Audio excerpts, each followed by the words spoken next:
All right, let's talk about the NR302 Health History Assignment. I know, it's one of the biggest ones you'll tackle, and when you first look at that rubric, it can feel like a mountain. But don't worry, we're going to break it all down and turn that mountain of requirements into a simple, clear roadmap. Let's get into it.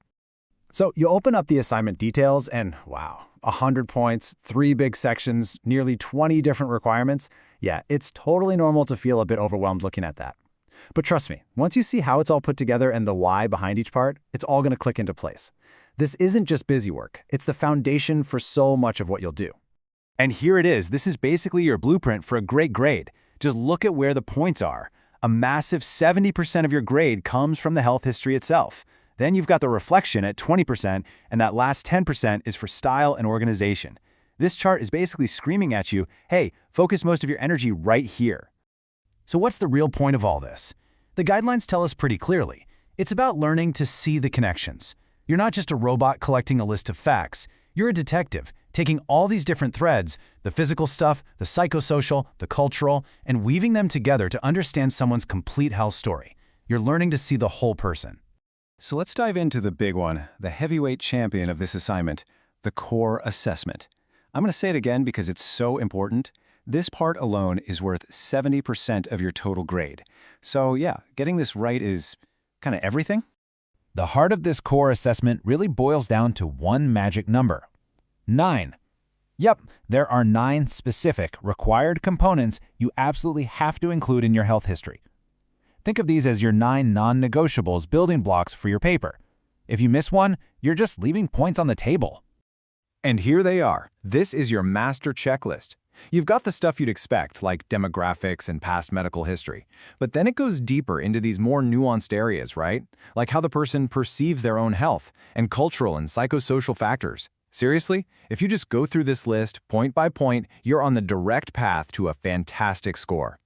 Now, let's zoom in on one of these for a second because it can feel a little abstract. Developmental considerations. You might be wondering, well, how am I supposed to assess that? The good news is you don't have to guess. The assignment tells you exactly what to do. Use Erickson stages. Your job is to figure out what stage your interviewee is in and then give some examples of whether they've met the milestones for that stage. Super specific, right? Okay, before you even think about writing, let's talk about the interview itself. These rules are non-negotiable. They're not suggestions. First, your interviewee has to be over 18. And here's the big one. Listen up. It cannot be a family member or a close friend. You need that objectivity. And, of course, confidentiality is everything. No real names, no identifying details in your paper. Period. And if you're still wondering how important it is to hit all 9 of those points, just look at the rubric. It's spelled out in black and white.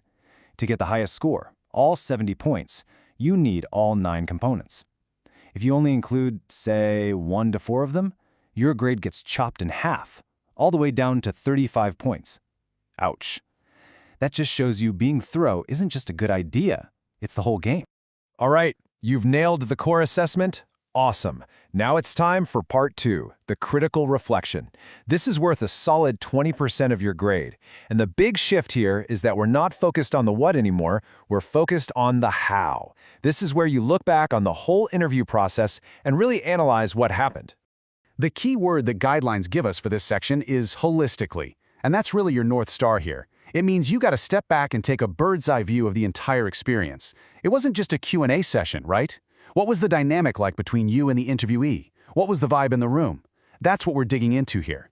And you guessed it, just like the first section, the reflection has its own checklist. To get all 20 points, you need to thoughtfully answer 7 specific prompts. It's not a mystery. They tell you exactly what to think about. So let's break down what those prompts are really asking. First up, your process. Think about the nitty-gritty details. Was the room quiet and private? Was it super late at night when you were both tired? How did your own communication style work out? You know, all those little things can actually have a huge impact on the quality of information you get, and recognizing that is a massive clinical skill. Next, you've got to talk about the challenges, and this is so important for your own growth. Did you run into any communication barriers? Maybe the person seemed hesitant to share, or maybe you felt awkward asking a certain question. The key isn't to pretend it was perfect. It's to identify the barrier, and then, this is crucial, explain what you'll do to handle that better in the future. And that leads right into the final focus, your growth. Reflection isn't just about what went wrong. What went well? What are you proud of? Acknowledge your strengths. And then, just as important, what's one thing you'll change next time? This shows you're thinking like a pro, always looking for ways to improve your practice. We're in the home stretch with part 3, the professional polish. Now, 10% might not sound like a lot, but don't just breeze through this part. These are often the easiest points to get in the whole assignment. And honestly, this stuff, clear, professional documentation, is a skill you're going to use every single shift of your career. And here's your super simple 3-point checklist to lock in those final points. Number 1, flawless grammar and spelling. Please proofread. Number 2, make sure your thoughts are clear and your reasoning is easy to follow. And number 3, if you used any outside resources, cite them correctly in APA style. That's it. Nail those 3 things, and that 10% is yours. Okay, let's pull this all together. We've walked through all the details, but now let's look at the simple, straightforward roadmap to mastering this entire assessment. It really is this simple. Just remember this little formula, 9-7-3. That's your game plan. First, you systematically gather and document all 9 of the health history points. Second, you thoughtfully answer all 7 of the reflection prompts. And third, you apply the 3 rules of professional style to polish your paper. 9-7-3. That's the formula for success. And let's just circle back for a second to why this all matters. This isn't just another paper for a grade. This is your training ground. You are literally practicing your clinical judgment and your effective communication skills, just the 2 most important pillars of nursing. This is where you build the foundation for your entire practice. So, when you sit down to work on this, try not to see it as just another assignment to check off your list. See it for what it truly is.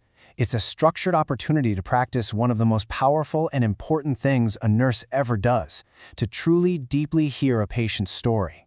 So the only question left is, are you ready to listen?